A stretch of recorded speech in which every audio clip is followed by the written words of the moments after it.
al maestro Pepe Reveles, a quien con mucho respeto agradezco que esté siempre los martes en esta mesa de seguridad junto al querido Paco Cruz, junto al abogado César Gutiérrez Priego, que seguramente llegarán en el transcurso de nuestro diálogo. El maestro Pepe Reveles, flamante Premio Nacional de Periodismo, autor de libros como Necropolítica y Narcogobierno, Nuevas Dinámicas de Poder en México, y un libro de referencia en el caso de Israel Vallarta y Florence Cassé, que tiene que buscar ahora que estamos hablando en los últimos días, las últimas semanas de Israel Vallarta, la justicia convertida en farsa, la indignante invención de culpables en México. Lo saludo con mucho gusto, maestro Pepe Reveles. ¿Cómo estás? Te abrazo a la distancia. ¿Cómo te ha ido, Pepe? Bien, bien, Vicente, mucho gusto en saludarte y aquí esperamos que la llegada del licenciado Gutiérrez Priego y la de Paco Cruz. Avanzamos, Este, si te parece, avanzamos, si te parece, con el caso del Mayo Zambada, que estaría dispuesto a aceptar la cadena perpetua precisamente en Estados Unidos, y pidiendo que sea trasladado a una prisión en donde pueda recibir atención médica. Este caso que lleva a la presidenta Claudia Sheinbaum Pardo también hoy a preguntar quién miente, el FBI o Ken Salazar, el ex embajador de Estados Unidos en México, por el tema de pues el traslado, el secuestro, la detención que lleva al Mayo Zambada a Nuevo México. ¿Cómo ves todo esto, mi querido Pepe? Mira, son dos brazos, vamos a decir, de un mismo asunto. Lo primero, que el Mayo, a través de su abogado eh, Frank Pérez, está aceptando que va a tener cadena perpetua y la va a aceptar. El 20 de julio seguramente se la comunica ya oficialmente el juez Brian Cogan. Y pues tiene 76 años. Por esa razón, está pidiendo que la Oficina Federal de Prisiones busque un lugar a donde recluirlo en estos años que le quedan de vida para tener atención médica, porque tiene múltiples achaques eh, a, propios de la edad y en el caso de él, que vivió pues casi medio siglo al frente del cártel de Sinaloa, oculto siempre de asalto de mata, pues le va a afectar. Esas cárceles incluso las mencionó, podría ser atendido en el penal en Rochester o en Springfield, porque ahí hay médicos suficientes como para darle esta atención especializada. Él dijo algo también muy importante a través de un escrito que entregó el abogado Frank Pérez al juez Brian Cogan, cuando dice que se arrepiente de sus delitos y que ha colaborado con las autoridades de los Estados Unidos. ¿Eso qué quiere decir? Pues que no sabemos hasta qué punto ha sido pues el motor del conocimiento por parte de Washington del modus operandi de Sinaloa y de casos muy concretos de personas que en Sinaloa también ha señalado Estados Unidos como narcopolíticos, empezando por el gobernador con licencia Rubén Rocha Moya y con sus colaboradores, el senador Insulza y otros que, que suman 10 y que pasa el tiempo y no son entregados por México porque la presidenta Claudia Sheinbaum considera que los puede investigar la Fiscalía Mexicana, pero en territorio nuestro, no extraditarlos no, como está pidiendo Estados Unidos para hacerles un juicio extranacional en Nueva York. Entonces, ahí tenemos ese pendiente.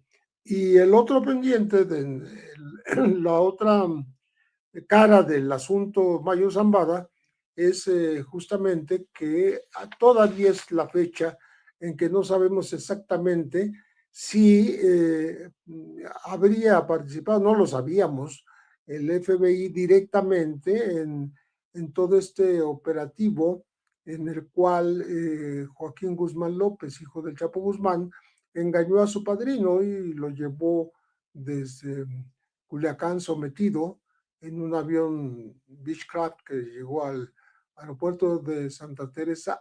Hay que decir que esa aeronave no sabemos a quién pertenece, no sabemos quién fue el piloto, no sabemos cómo fue posible que ingresara en un vuelo por aire a los Estados Unidos sin permiso, pero sí sabemos que estaba el FBI esperando. Sabemos en los días recientes que el FBI pues ya lo estaba esperando en el aeropuerto de Santa Teresa, ahí en Nuevo México, porque sabía perfectamente que iba para allá y que ahí aparecieron fotos incluso donde va descendiendo el Valle de Zambada del avión y también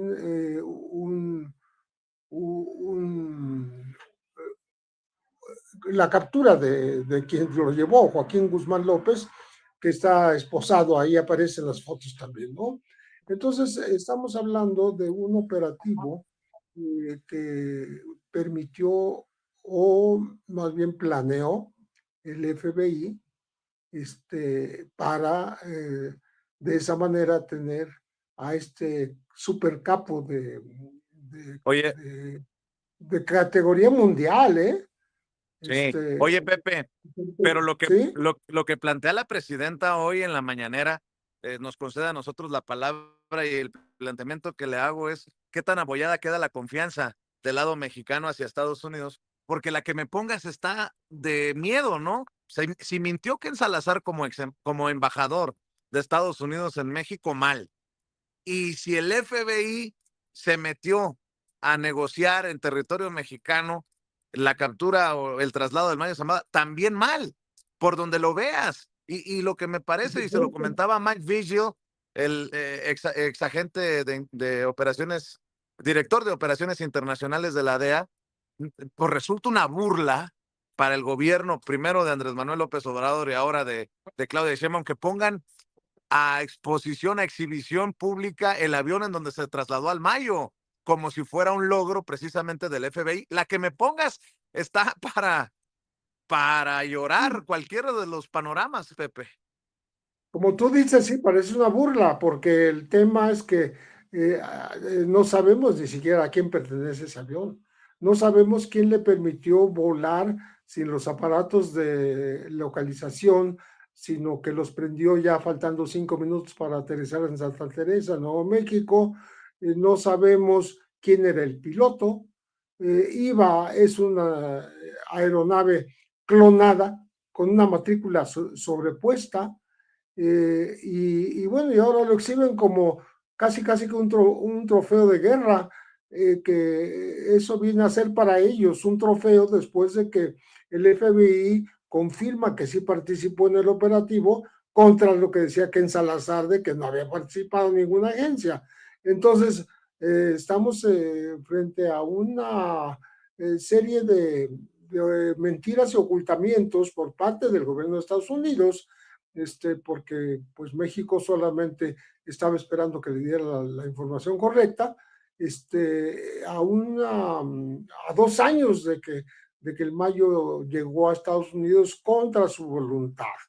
Entonces, él ha dicho que ha colaborado, se ha portado bien, por eso está pidiendo una cárcel, pues no de alta seguridad, sino de que tenga las capacidades médicas para atenderlo, porque está muy enfermo a los 76 años.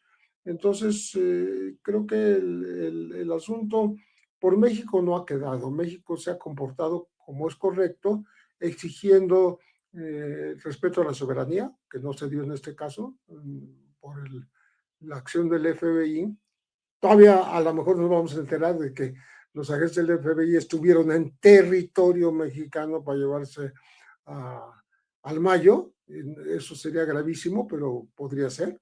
Bueno, el gobierno de Estados Unidos es el que ha ocultado tanta información.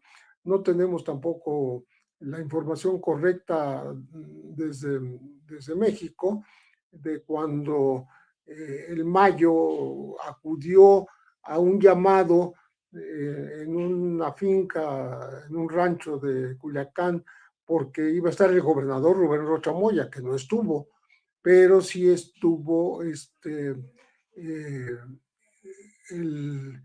el que fue rector de la Universidad Autónoma de Sinaloa y que es un político, era un político sinaloense, Héctor Nemesio Cuen, quien resultó muerto en la finca donde se reunieron, y eso lo atestiguó el propio Mayo en un escrito contra la versión de la fiscalía de que había sido asesinado en una gasolinera.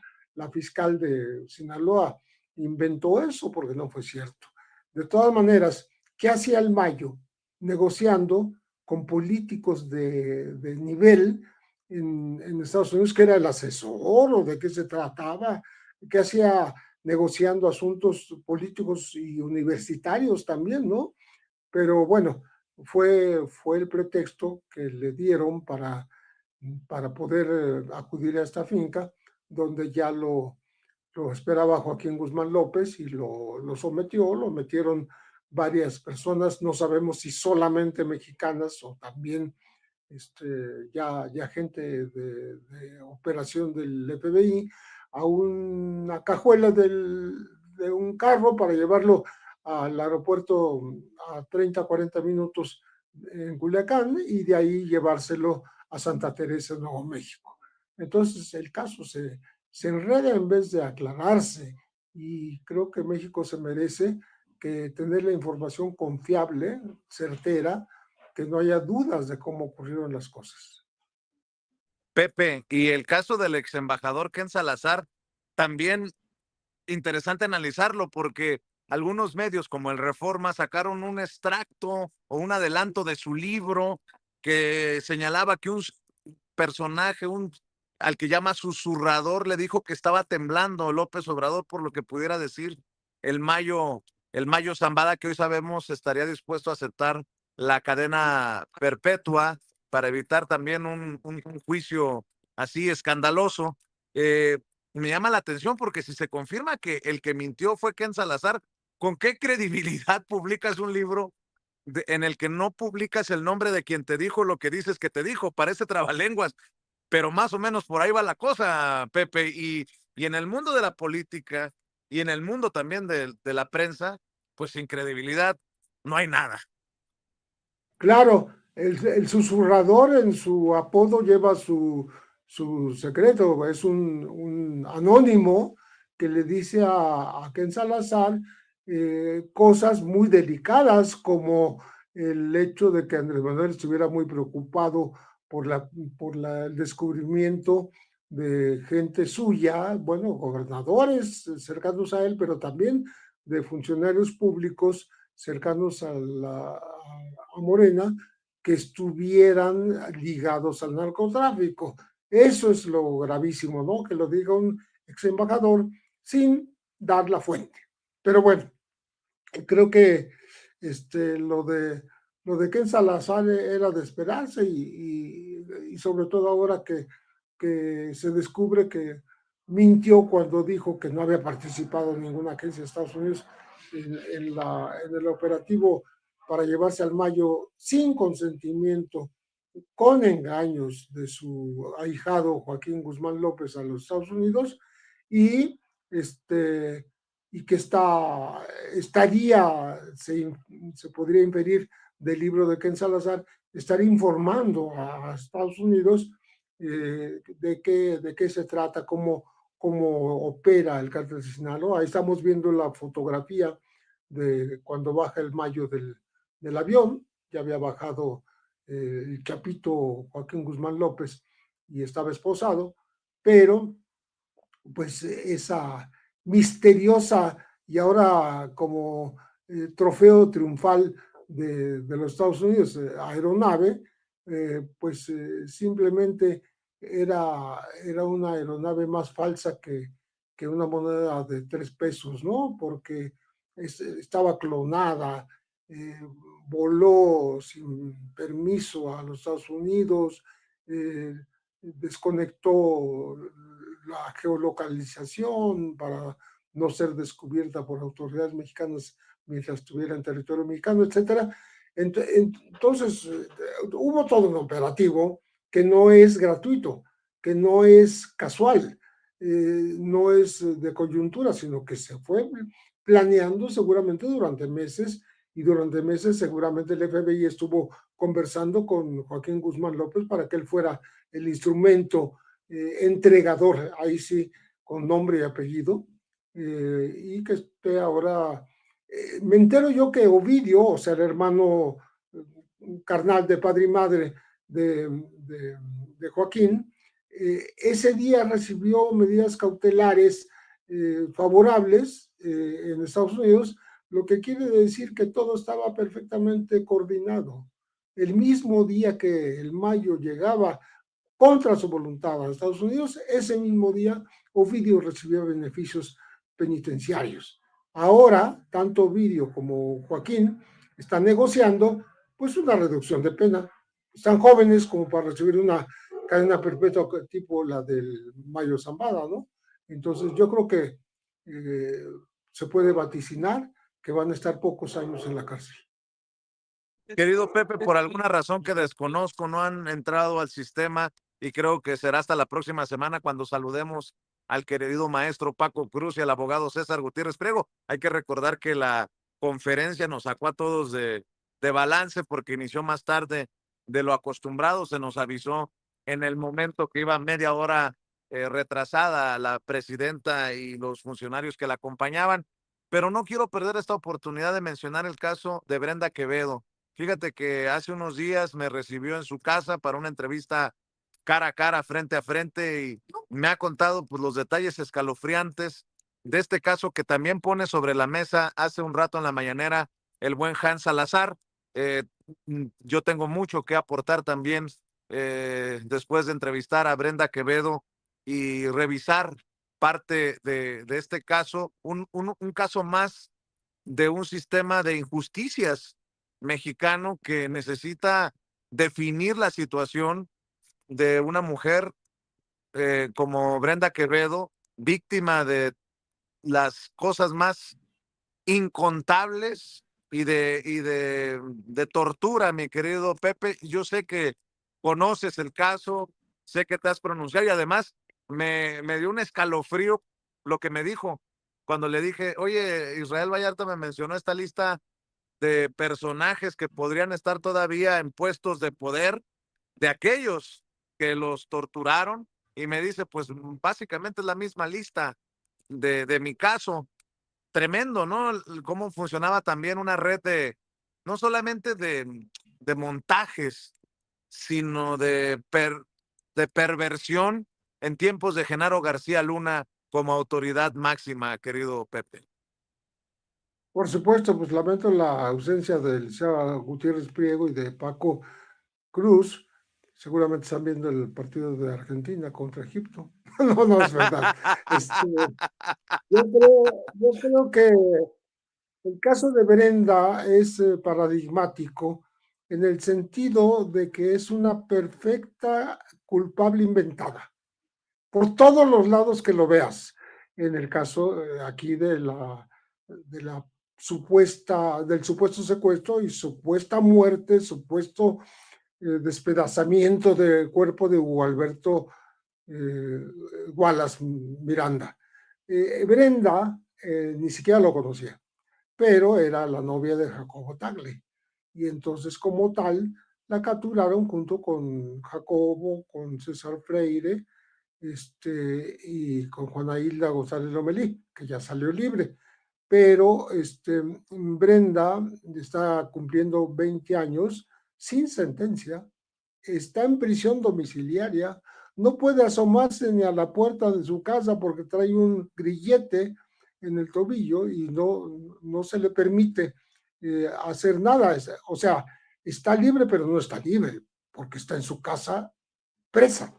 Entonces, Brenda, me parece a mí que después de haber comprobado fehacientemente los temas de tortura, porque se la llevaron pero no la torturaron nada más en el penal, se la llevaron a las Islas Marías, a donde no van más que los condenados. Ella en este momento no está condenada, y ahí la llevaron a un lugar remoto de la prisión de las Islas Marías, en donde agentes la maltrataron, la torturaron, le hicieron agresiones incluso de tipo sexual, y ella cree haber visto en un auto ahí cerca a la señora Isabel Miranda de Wallace mirando cómo pasaba todo esto, de la misma manera que uno de los hermanos Castillo, que estaban acusados por el mismo caso, vio cuando la señora Miranda estaba viendo cuando lo torturaban en la cárcel de Puente Grande.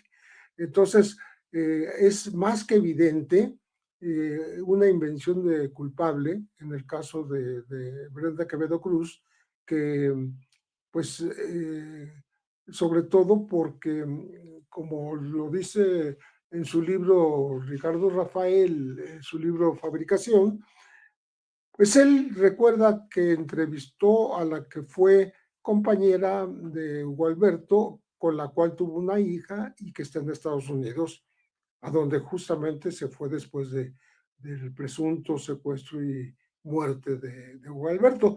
Entonces, más de un año después, le llama por teléfono Hugo Alberto. El cadáver le habló por teléfono para tratar de ver a su hija. Y eso está perfectamente confirmado porque hay una entrevista del propio Ricardo Rafael con la mamá de la hija de Hugo Alberto. Entonces, la peor de las imposturas de Isabel Miranda es haber inventado que su hijo fue secuestrado y muerto. Entonces, si no hay cadáver, como nunca lo hubo, la señora Isabel anduvo fingiendo que buscaba sus restos hasta en el canal de Cuemanco, ¿no? Llevó ahí a Jacobo Tagle, donde le hizo confesar que lo habían llevado para allá. Pero la verdad es que Hugo Alberto no murió en ese momento y tampoco fue descuartizado. Entonces, estamos frente a un caso de asesinato que no ocurrió, pero que se decía que en el departamento de aquí de Perugino, ahí por Extremadura, se encontró una gota de sangre que coincidía totalmente con el ADN del papá del señor Wallace, y que por tanto ahí fue desmembrado Hugo Alberto falsamente, ¿no? Entonces también se descubre cómo pues el señor no era el papá biológico. ¿Cómo iba a ser la coincidencia del ADN? Imposible, pues la aportó la hermana. Para mí, eso fue lo que pasó. Y en segundo lugar, bueno, ya dijimos lo de la entrevista de Ricardo Rafael con la mamá de la hija de Hugo Alberto, que recibió la llamada. Entonces, la señora Wallace mintió desde la paternidad, porque resultó que estuvo casada con su primo, un doctor que ya apareció y que dijo que en efecto tuvieron ese hijo antes de 10 años antes de que ella se juntara con el señor Miranda, perdón, con el señor Wallace, y pues era apenas una mujer joven de 17, 18 años cuando tuvo a Hugo Alberto, y después falsamente lo presentó como hijo de otra persona. En fin, si mienten eso, si mienten que lo mataron, si miente, puede mentir en lo que sea. A Juana Hilda, que fue la mujer torturada a través de cuyas confesiones, exactamente bajo tortura, se armó todo el caso Wallace, así llamado, ya está libre. Entonces ya debiera estar libre Brenda, ya debiera estar libre Jacobo Tagle, debiera estar libre César Freire, todos, todos, porque no hay cadáver, no hay secuestro, no hay descuartizamiento. Entonces, ¿de qué están acusados? ¿De qué van a responder frente a la justicia, no? Es demasiado tenebroso el asunto, es la gran impostura de este siglo y el gobierno avaló todo lo que la señora decía, incluyendo lo de la gota de sangre. Entonces, creo yo que lo de Brenda viene a ser una de las múltiples terribles consecuencias de una invención de culpables y de un sistema que tortura para hacer confesar a víctimas y está sin sentencia todavía. Tiene 20 años casi. Pues sigamos poniendo el dedo en la llaga para que se haga justicia en estos casos tan pues emblemáticos, porque hay que decirlo, no serían los únicos. Querido Pepe Reveles, maestro, ya sabes que te admiramos, te respetamos y te agradecemos que compartas con la audiencia de Sin Censura cada semana en este espacio libre como el viento. Te mando un abrazo y estamos al pendiente, Pepe. Te dejo para que corras a ver el segundo tiempo de Argentina contra Egipto. Con muchísimo gusto. Muchas gracias, Vicente. Te mando un abrazo. Gracias. Gracias. El maestro Pepe Reveles, flamante Premio Nacional de Periodismo y autor de libros como Necropolítica y Narcogobierno. Hay que seguirlo buscando el libro.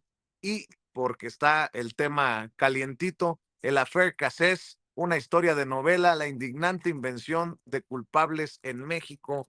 El maestro Pepe Reveles hablando con nosotros sin censura.